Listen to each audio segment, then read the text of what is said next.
Hello, friends. My name's Tony Ruiz.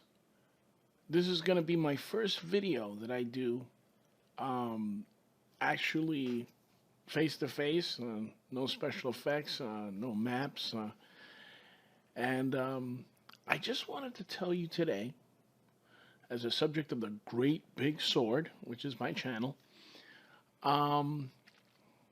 what it is that I think, or what I think Dungeons and Dragons is, or what it is to me. Well, I have 3 points to make. My first point is that Dungeons and Dragons is a game of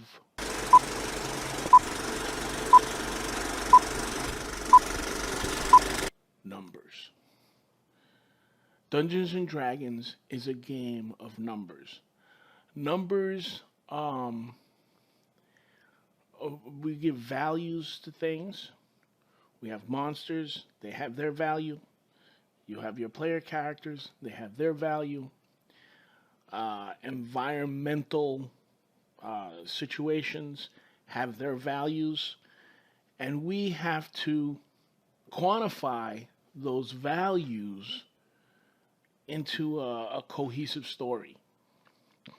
And I'm going to tell you how it works. I mean, it's a game of numbers. It's a numbers game.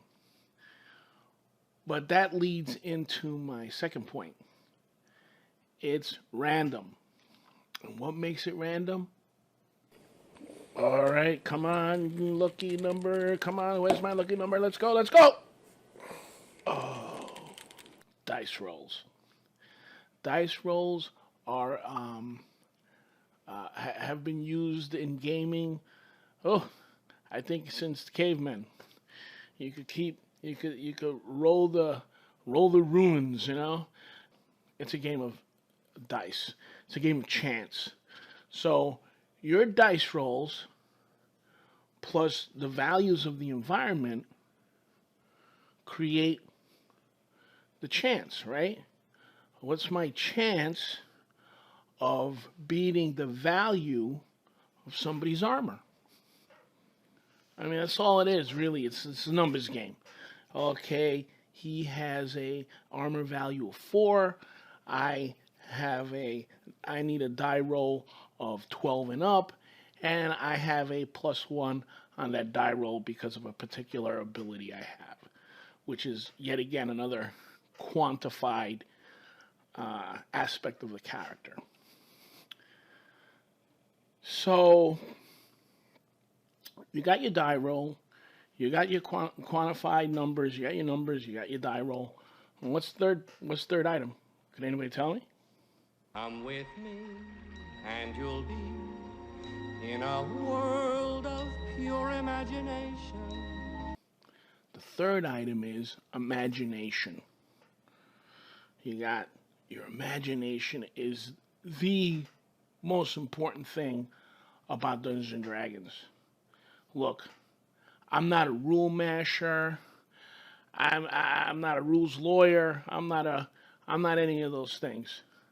I like to be very flexible with my rules, very logical, and I want to make it fun. I want to make it fun for people that have their own spin on things, on their imagination when they quantify their character. Oh, well, I want my character to have the ability to see into the future. This machine is predicting our future. Do you think I could just walk away from it? Well, okay. That's pretty cool. You know, how do we quantify that? Well, maybe we'll make up something to say, okay, your visions come in dreams. And you have to interpret those visions to understand the future. But you've become pretty good at it. So I'm going to give you extra rolls, let's say on perception checks or wisdom when it comes to something you've dreamt about. Maybe you'll dream of an encounter that I already have prepared, or a situation I have prepared, maybe you see an outcome to that encounter, you know. And then you have to ask yourself, well, is the future linear, or or can I change it? You know, that always that question you get in, you know, these anytime there's a future event, you know. But some of it's luck, some of it's fate, right? Who knows? That's the mystery. You gotta always keep your characters or your players basically thinking, musing. Wait, well, how do I get through particular situations, and how does this work for my character? And I'll talk about that in a later video. But I mean, that all stems from where? Your imagination. It's your imagination, your own thought processes for creatures and monsters and different situations that happen in your campaign world. It's really, that's what makes the game fun.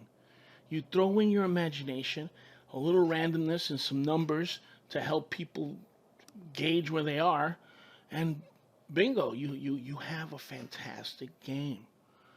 I mean, I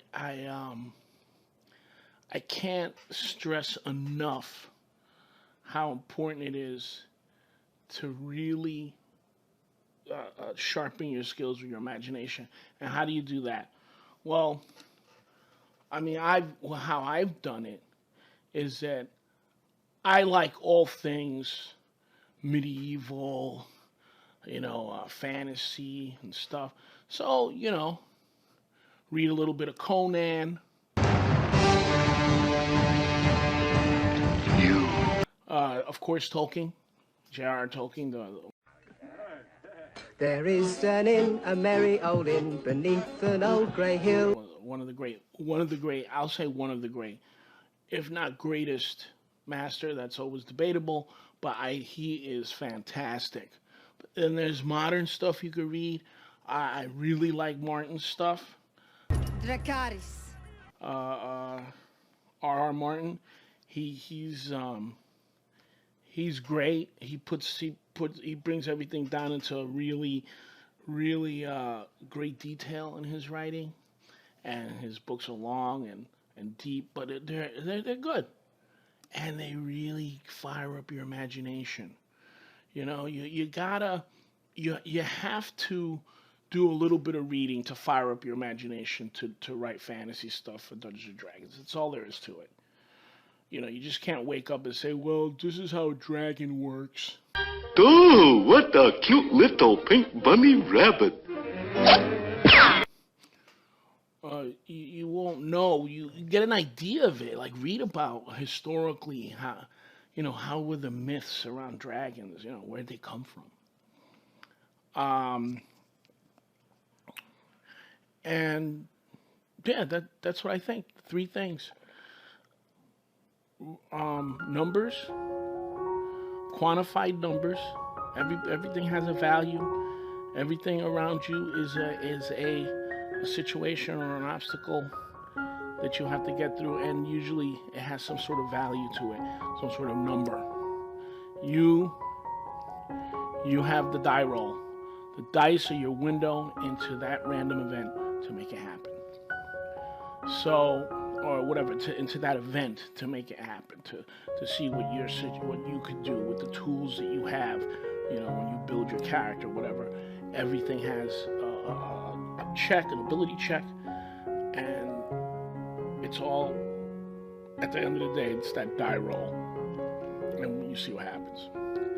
And then, thirdly, your imagination. Your imagination is key in everything you do. You build it here, you could build it for so many other things. Writing, movie making, art, whatever it may be. It could just take you anywhere, your imagination.